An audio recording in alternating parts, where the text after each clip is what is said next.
Assalamualaikum warahmatullahi wabarakatuh.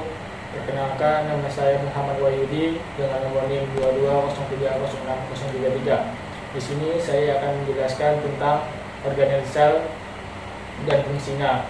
Yang pertama itu ada nukleolus. Nukleolus itu berfungsi sebagai pembentukan ribosom. Yang kedua ada nukleus. Nukleus itu berfungsi sebagai menampung materi genetik makhluk hidup seperti DNA dan RNA. Yang ketiga ada ribosom. Ribosom ini berfungsi sebagai tempat sintetisnya protein. Dan yang keempat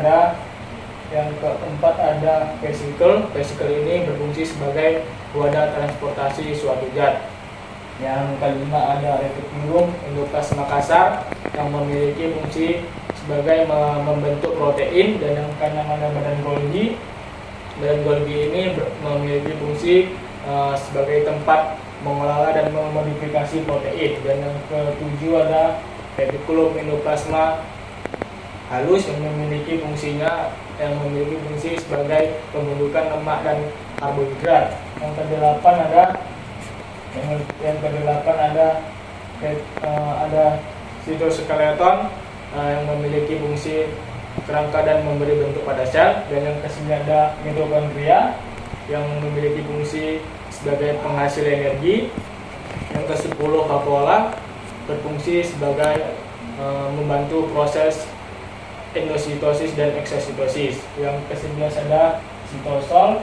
Sitosol ini memiliki fungsi sebagai tempat reaksi kimia. Dan yang ke-12 lisosom. Lisosom ini berfungsi sebagai mencerna makanan menjadi makromolekul. Dan yang terakhir yaitu sentriol. Sentriol ini berfungsi sebagai menyelesaikan proses sindosinensis. Selanjutnya saya akan menjelaskan perbedaan sel hewan dan sel tumbuhan. Yang pertama yaitu sel hewan memiliki lisosom, sedangkan sel tumbuhan tidak memiliki lisosom. Yang kedua, sel hewan menimbun zatnya berupa glikogen dan lemak, sedangkan sel tumbuhan itu menyimpan zatnya berupa pati.